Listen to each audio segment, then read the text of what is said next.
ఒకప్పుడు మా ఊళ్ళే ఏడ చెత్త ఆడనే ఉంటుండే, కానీ సెంటర్ సర్కారోళ్ళు స్వచ్ఛ భారత్ పథకం పెట్టినాక రోడ్ల మీద చెత్త అన్నది కాన్ రాకుండా అయింది. కానీ మురిపే మూడొద్దులే అన్నట్టు చెత్త బండ్లు మూలకు పడ్డాయి చాలా దిక్కుల్లా.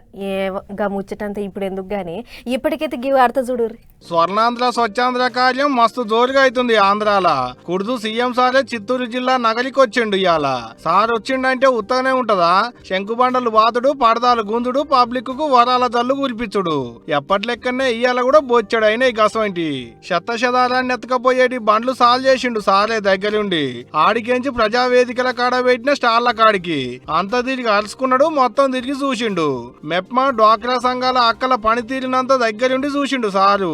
ఇక ఆడికేంచి మీటింగ్ కాడికి ఒత్తుడొత్తుడుతోనే సీదా మున్సిపాలిటీ కార్మికులను దగ్గరికి విలువనంపుకొని చెల్లబట్టలు కప్పిండు, ప్రశంస పత్రాలు చేతుల్లో పెట్టిండు. ఆడంక ఈ మాట అన్నాడు, స్వచ్ఛాంధ్ర స్వర్ణాంధ్ర. మనం పీల్చే గాలి స్వచ్ఛంగా ఉండాలి, మన పరిసరాలు పరిశుభ్రంగా ఉండాలి, మనం తాగే నీళ్లు సురక్షితంగా ఉండాలి, తినే తిండి కాలుష్యం లేకుండా మనం తినే తిండి కూడా బాగా ఉంటే ఆరోగ్యం బాగుంటుంది. మంచి తిండి రావాలంటే, మంచి నీళ్లు దొరకాలంటే మనం వేసే పంటల భూమి కూడా స్వచ్ఛందంగా ఉండాలి, మన ఆలోచనలు కూడా స్వచ్ఛంగా ఉండాలి. పీల్చేటి గాలి, తినేటి తిండి, తాగేటి నీళ్ల దనక ఏది కల్తీ కాకుండా ఉండేటందుకే ఈ కార్యం అనుకొచ్చిండు సీఎం సారు. ఉండేటి ఇల్లు ఒకటే కాదు, తిరిగేటి రోడ్లు, బతికేటి చోట్లు అన్ని నున్నగుండాలనేది సర్కారు వాళ్ళ ఆపోచనట. ఇది కొత్తగా తీయలి. ఇంత మునుపు కూడా జన్మభూమి, క్లీన్ అండ్ గ్రీన్ హౌస్ వంటి కార్యాలు బొచ్చడు పెట్టిల్లు. నేను 30 సంవత్సరాల నుంచి ఎవరో బోలా దావోస్కి నేను వెళ్ళా. నేను ఎప్పుడు మీకు ఒక మాట చెప్తాను, నేను అనునిత్యం విద్యార్థిని. మీరు ఒక విషయం చెప్తే ఆలోచిస్తాను, ఇంకొకరు ఒక విషయం చెప్తే ఆలోచిస్తాను, ఇంకో దేశంలో ఒక పని చేస్తే అది చూస్తాను. అవన్నీ మీకోసం అమలు చేసి దాని ఫలితాలు రాబట్టడానికి నిరంతరం పనిచేస్తున్నాను. సీఎం సార్ ఒక్కడే కాదు, మంత్రులు, ఎమ్మెల్యేలు, పార్టీ లీడర్లు బొచ్చడు మంది ఎవరి జాగలాలు పొరకలు బట్టి ఊకిళ్ళు, చెత్త పోసిర్రు. రోడ్లన్నీ నున్నగా చేసిర్రు. ఆడికాడికి ఏడాది లోపల రాష్ట్రంలో చెత్త అనేటిదే లేకుండా చేయాలనేది సర్కారు వాళ్ళ ఆపోచన. సర్కారు చెప్తులని కాదు కానీ పబ్లిక్ కూడా ఏడబడతాడో చెత్త వేయకుంటే ఇంకా మంచిది. మరి పబ్లిక్ కు భయం లేనప్పుడు సర్కారు ఎంత ఊకితే మాత్రం ఏం ఫాయిదా ఉంటుంది తీయాలి.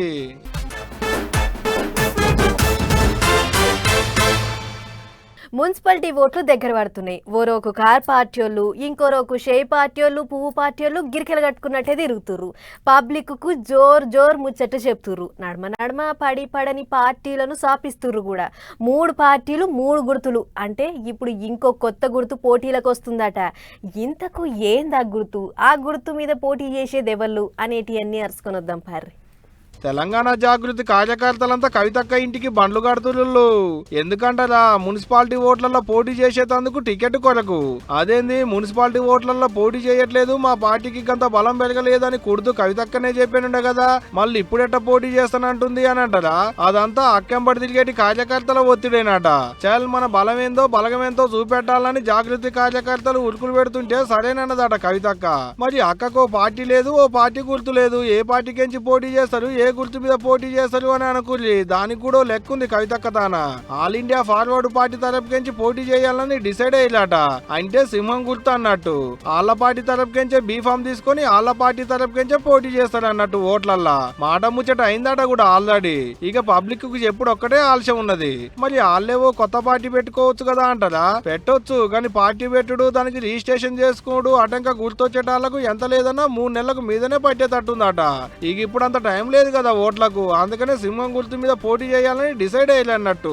ఒక మున్సిపాలిటీ ఓట్ల వరకేనేమో అనుకునేళ్ళు, అటు ఎంపీటీసీ జెడ్పీటీసీ ఓట్లలో కూడా ఈ సింహం గుర్తు మీదనే పోటీ చేస్తారట. మళ్ళా ముందుగాలైతే ఈ మున్సిపాలిటీ ఓట్లలో రాష్ట్రం మొత్తంలో 20 నుంచి 30 దుక్కుల్లో పోటీ చేయాలని అనుకుంటున్నారట. దాన్ని బట్టి అటంక ఎంపీటీసీ జెడ్పీటీసీ ఓట్లకు ఎన్ని దుక్కుల్లో నిలబడాలి ఏందనేది ఎన్ని చూసుకుంటారట. ఓ పార్టీ లేదు, ఓ పార్టీ గుర్తు లేదు, గంత ధైర్యం ఆడికేంచి వచ్చిందంటే అదంతా వాళ్ళ కార్యకర్తలు మద్దతుదారులు ఇచ్చిన ధైర్యం. మరి సర్పంచ్ ఓట్లలో జాగృతి తరపుకించి పోటీ చేసి గెలిచేటారకు ఇగింత నమ్మకం వచ్చినట్టుంది కావచ్చు కవితక్కకు. ఇంకేముంది, ఇక నాకని ఎగబడుతురు సీటు కొరకు మున్సిపాలిటీ కౌన్సిలర్ అని పిలిపించుకునేటి కాయసున్నోళ్ళు. గమ్మతేందంటే మొన్ననే చెప్పింది కవితక్క జాగృతి తరపుకించి మున్సిపాలిటీ ఓట్లలో పోటీ చేసేదేం లేదని.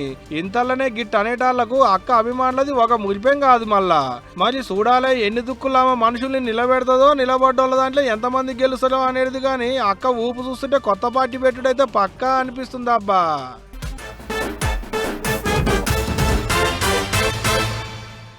దేశంలోనే అతి పెద్ద ఆదివాసీ పండుగైన మేడారం జాతర చాలైతానికి ఇంకా 3 వద్దులే ఉన్నది.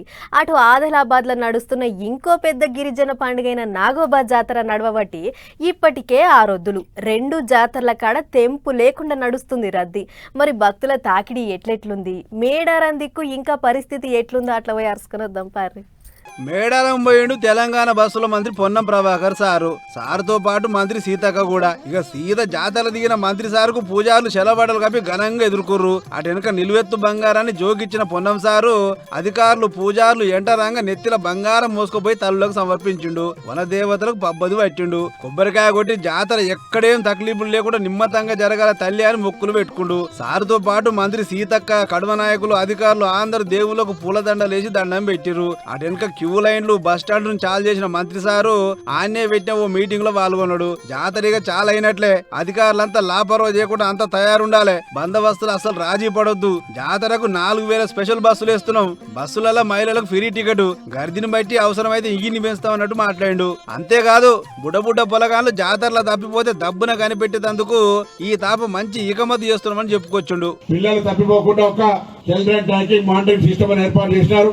11 బస్ స్టాండ్లలో పిల్లలు బస్ ఎక్కేటప్పుడే దీని వాళ్ళ యొక్క పేరు, మొబైల్ నెంబర్ నమోదు చేసినట్టయితే పిల్లల చేయికి కడితే వాళ్ళు ఎక్కడైనా జాతరకు వచ్చినప్పుడు తప్పిపోతే వెంటనే ట్రాక్ చేసేటువంటి ఒక ఫెసిలిటీ కూడా ఈసారి పోలీస్ శాఖ, రవాణా శాఖకు సంబంధించిన అన్ని ఆర్టీసీ ప్రాంతాల్లో చేస్తా ఉన్నారు. ప్రతి తల్లిదండ్రి మీకు అందుబాటులో ఉన్న పోలీసుని గాని ఆర్టీసీని గాని అడిగి ఈ ట్రాకింగ్ తీసుకోవాల్సిందే నేను ఈ సందర్భంగా కోరుతా ఉన్న ప్రభుత్వ పక్షాన. ఇంటిరా జాతర అంటే లక్షల మంది వస్తారు. అందులో మన పిల్లగాళ్ళని తప్పిపోతే ఎట్లా అని బాధపడకుర్రి. మన పోలీసులు మీకు అన్ని తీర్ల సాధిస్తారు. అట్లా అని మీరు సుధా అశ్రద్ధ ఉండదు సుమా అని పూసగుచ్చుడు మంత్రి. అటు జాతర దాదాపు దగ్గర పడ్డది కాబట్టి భక్తుల సంఖ్య కూడా ఇగింత ముమ్మిడి పెరిగింది. మొన్నటి దాకా వేలల్లో ఉన్న సంఖ్య ఇప్పుడు లక్షలు దాటుతుంది. ఇక మేడారం ముచ్చట ఇట్లుంటే అటు ఆదిలాబాద్ జిల్లా కేశలాపూర్ నాగోబా జాతర మా రంజుగా అవుతుంది. 6వ రోజు నాగోబా దర్శనం కోసం బారులు తిరుగుడు భక్తులు. 5వ రోజు మండ గాజాలింగు పూజలతో జాతర వచ్చింది కానీ భక్తుల రువ్వడి మాత్రం తగ్గలేదు. తెలంగాణ, ఏపీ, మధ్యప్రదేశ్, ఛత్తీస్గఢ్, మహారాష్ట్ర నుంచి బండ్లు కట్టిరు భక్తులు. ఇట్లా దేశంలో 2వ అతిపెద్ద గిరిజన జాతర అయిన నాగోబా పండుగ సూత ఈ తాప మునుపటి కంటే ఇగింత అవ్వలదారైందని చెప్పుకోవాలి.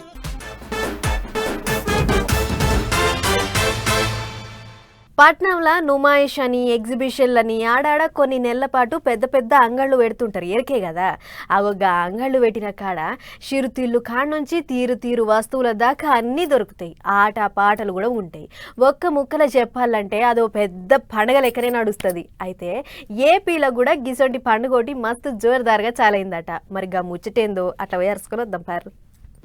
వైజాగ్ ఆర్కే బీచ్ లో విశాఖ ఉత్సవం అని చెప్పి పెద్ద పేరంటమే చాలైంది కదా. సీ టు స్కై పేరుతోని చాలైన ఈ కార్యానికి మంత్రులు కందుల దుర్గేశారు, ఇంకా పోలీస్ మంత్రి అనితక్క హాజరుపడి చాలు చేసిర్రు. విశాఖ, అనకాపల్లి ఇంకా అల్లూరి ఈ 3 జిల్లాలలో 9 వద్దులు నడుస్తుంది ఈ పండుగ. దేశంలోనే అతిపెద్ద బీచ్ ఫెస్టివల్ అట ఇది. ఈ శనివారంకించి ఫిబ్రవరి 1వ తారీఖు దాకా నడుస్తుంది. అంటే ఓ 9 వద్దులు రోజు పొద్దుక 5 గంటల సంధి రాత్రి 10 గంటల దాకా బీచ్ లో తీరు ఆటలు, ఆటలు, కబడ్డీ, వాలీబాల్, ఫుట్బాల్ పోటీలు గిట్లా అన్ని రకాల ఆటలు ఉంటాయి. అట్లనే రుషికొండ బీచ్ లో హెలికాప్టర్ రైడు, పారా మోటరింగ్, తాడెక్కి సైకిల్ దొక్కే అసొంటి బుగులు పుట్టించే ఆటలు కూడా ఉంటాయి అంటుర్రు. సెంట్రల్ పార్క్ లో ఫ్లవర్ షో ఈడికే ఒడవలే, చుట్టూ రకరకాల స్టాళ్లు కూడా పడ్డాయి. ఆడ అన్ని తీర్ల వస్తువులే కాకుండా చిరుతీర్లు కూడా పెట్టబోతుర్రట. ఇప్పటికే అటు రోప్ సైక్లింగ్, డైవింగ్ అసొంటి షాలయ్యి అవి దుంకుకుంటా సైక్లింగ్ దొక్కుకుంటా శాన మురిసిపోతుర్రు. జనం కూడా బానే వస్తుర్రు. రేపు ఈగింత జోరందుకుంటది. అందాజా 10 లక్షల మంది దాకొచ్చే ఛాన్స్ ఉన్నది. అందుకోసం అన్ని తీర్లా తయారైనవు అని చెప్పుకొస్తుర్రు అధికారులు. మరి రేపు ఇంకా ఇంకెంత జోరు చేస్తారో ఏమో చూడాలి.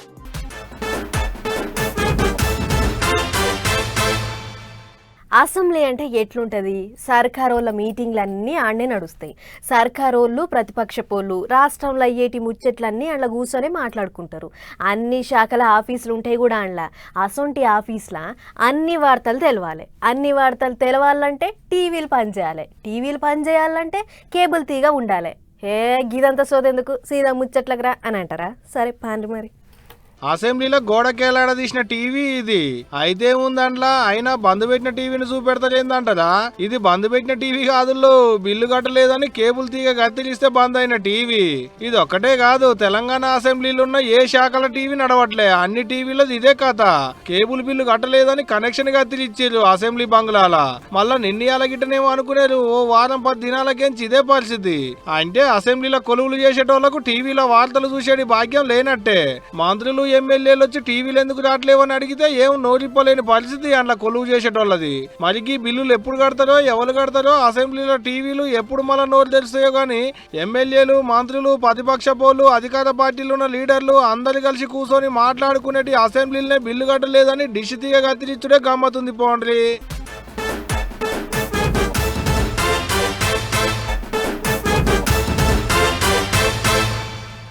కాలం మారుతుంది. రోజు రోజుకో ఇచ్చంతరం చూడాల్సి వస్తుంది. పెరుగుతున్న టెక్నాలజీతోని ముందు ముందు ఇంకా మనుషులకు పనే లేకుండా పోయేటట్టుంది చూస్తుంటే. అవును మరి, చిన్నదానికి పెద్దదానికి ఇప్పుడు అన్ని మిషన్లే వచ్చినాయి. అట్లనే రానున్న రోజులల్లా పెద్ద పెద్ద కంపెనీలలో కూడా మనుషులకు పనే కరువయ్యేటట్టున్నది. బతుకుదెరువు భారం అయ్యేటట్టున్నది. అవు మరి, మిషన్లతోనే పని లేకుండా అవుతుందంటే ఇప్పుడు గివ్వొచ్చినాయి. బంటి ఓడి అమ్మ బంటి, ఇది బంటి కాదురో ఈ లోబో. ఆవు ఇక ఇప్పటిసంది విశాఖపట్నం రైల్వే స్టేషన్ లో కాపలా కాసేదికి లోబోనే. మొఖం చూసి మనిషిని గుర్తుపడతాడట నువ్వు. దొంగోడొచ్చినా, బయట దేశ పోళ్ళు వచ్చినా, బద్మాషి గాన్లు రైల్వే స్టేషన్ లకు వచ్చినా మొఖం చూసి గుర్తుపట్టేటట్టు సెట్టింగులు చేసిరట Lobo పోలీసుకు. The RPF Robocop who will be deployed at the Visakhapatnam station. It is first of its kind in the Indian Railways. It can move around on a predefined geo-fencing area and path, and it can do the surveillance. It can always put the predefined photographs of the suspect people, be it the criminals or any other persons which are of a suspect nature. ఇంతవరకు ఎక్కడ లేదు ఇటువంటిది. ఇదే తోల్తా. గీ దానికో పేరు కూడా పెట్టిలట నువ్వు. ASP Arjun దాని పేరు. ఆపదలు ఉన్నోళ్ళు అర్జున్ అని పిలిస్తే చాలు ఉరికొస్తది కావచ్చు. ఇక అగా చూడరి, అచ్చం పోలీసు వాళ్ళకు ఉన్నట్టే నెత్తి మీద టోపీ పెట్టిరు ముద్దుగా. గిట్టవో కాడ నిలబడుతుంది, దొంగోళ్ళు వస్తే గుర్తుపడుతుంది, పెద్ద ఆఫీసర్లు వస్తే సెల్యూట్ కొడుతుంది, తొవ్వ తెలవనోళ్ళు వస్తే బాట చూపెడుతుంది. చుట్టూ మెడ తిప్పుకుంటా అంత కనిపెట్టుకుంటా నియతిగా కొలువు చేస్తుంది అన్నట్టు. It can help us if somebody has committed some fraud at some part of the world and some country, and if we are on the trains, if we have the data and it is put in the FRS system of robot, we can very well detect it. We can alert any police station anywhere. ఈడొక్క కాన్నే కాదు, అన్ని దుక్కులు ఇట్టునే railway station లో ఇటువంటి రోబోలను పెట్టేటి ఇగడం చేస్తున్నట. అంటే ముంగట railway station లో police వాళ్ళతోనే పని లేదన్నట్టే. ఇక మరి చూడాలే రేపు ఎన్ని దుక్కులో ఇటువంటి రోబోలను పెడతారో, ఇక ఆడి పనితనం ఎట్టుంటుందో అనేది.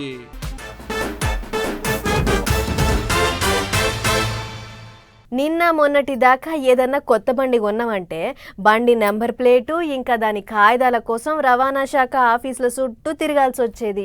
ఒకవేళ పోయినా కూడా అంత దబ్బిన పని కాకపోయేది. ఎందుకంటే ఒక్కో పని ఒక్కో కౌంటర్లో చేస్తారాయే. అందుకే ఈ కాడ నుంచి ఆ బాధ లేకుండా చేస్తామంటుంది తెలంగాణ సర్కారు. మరి కొత్త బండ్లు కొంటున్నోళ్లకు సర్కారు చెప్పిన గతీపి ముచ్చటేందో మీరే చూడరు. రైట్, తెలంగాణలో కొత్త కార్లు, బైకులు కొంటలకు ఖుషి కబురు చెప్పింది తెలంగాణ రవాణా శాఖ. ఈ కాంచి ఏ షోరూంలోనైతే బండి కొంటారో అదే షోరూంలో మీ బండి రిజిస్ట్రేషన్ కాగితాలు బీదాలు ఆని తీసుకోవచ్చట. అదెట్లంటే షోరూమ్ పెట్టిన వాళ్ళు రవాణా శాఖ తరఫుకించి లైసెన్స్ తీసుకుంటారట. అందుకోసం ఓ కొత్త సాఫ్ట్వేర్ సుద్ధ తెచ్చిందట సర్కారు. ఇక షోరూమ్ వాళ్ళు బండి కొన్న కస్టమర్ కానుంచి అన్ని రకాల ప్రూఫ్లు తీసుకుంటారు కదా, ఇక వాటిని ఆన్లైన్లో ఎక్కిస్తారు. Invoice, form 21, form 22, insurance, address ప్రూఫ్లు, బండి ఫోటోలు గిట్లా అన్ని రకాల ప్రూఫ్లు ఆన్లైన్లో అప్లోడ్ చేస్తారు. ఇక వాటిని రవాణా అధికారి అన్ని తీర్ల చెక్కింగ్ చేసి ఓకే అన్నట్టు రిజిస్ట్రేషన్ నెంబర్ ఇస్తారట. అటు వెనక ఆర్సీ సీదా పోస్ట్ రూపంలో ఇంటికి వస్తుంది అంటారు. ఇక ఇదే ముచ్చట మీద ఇప్పటికే షాంపిల్ చెకింగ్లు చేసి ఓ బండికి నెంబర్ సుతా షోరూంలో ఇచ్చారట. అటు వెనక రవాణా శాఖ పెద్ద అధికారి మాట్లాడుకుంటా జనాలకు ఆర్టీఏ ఆఫీసుకు పోయే బాధ తప్పించడం. ఈ కాంచి బండ్ల రిజిస్ట్రేషన్లు అల్కగా అయిపోతాయి.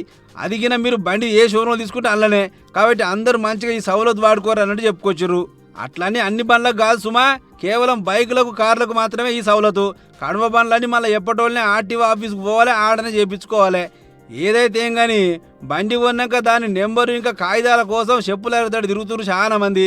మొత్తానికి రవాణా శాఖలు జనాలకు అక్కరొచ్చే మంచి పని చేసిరు, బాగుంది ఆలోచన అని తారీఫ్ చేస్తున్నారు అందరూ.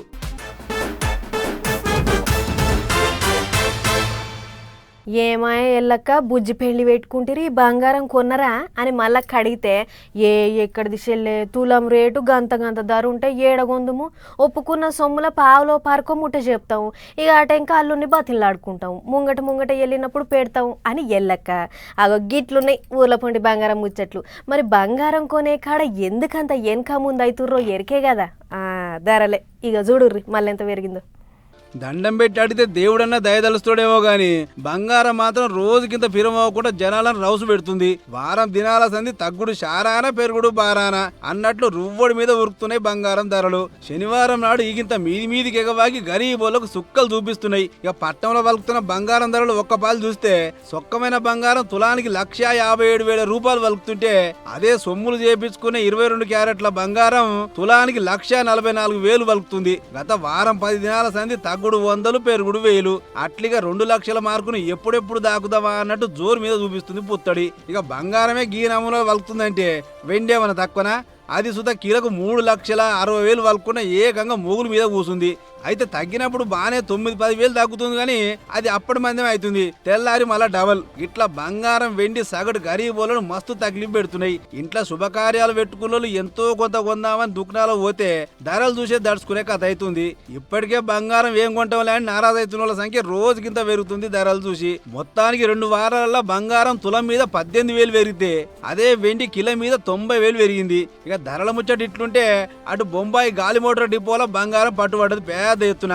సౌదీకెంచి ఒకరు అందాజు 2 కిలోల బంగారాన్ని మంచిగా ముక్కలు 32 ముక్కలు లెక్క ఇరగొట్టి ఎవరికి అనుమానం రాకుండా గ్రైండర్లో తెస్తురాట. మరి ఎయిర్పోర్ట్ అధికారులకు ఎట్ట అనుమానం వచ్చిందో ఏమో గాని అన్ని ఇప్పదీసి తీస్తే ఈ ముక్కలు అన్ని బయటపడ్డాయి. ఇక వాటన్నిటిని సీజ్ చేసి తెస్తున్న అరెస్ట్ చేసిర్రు.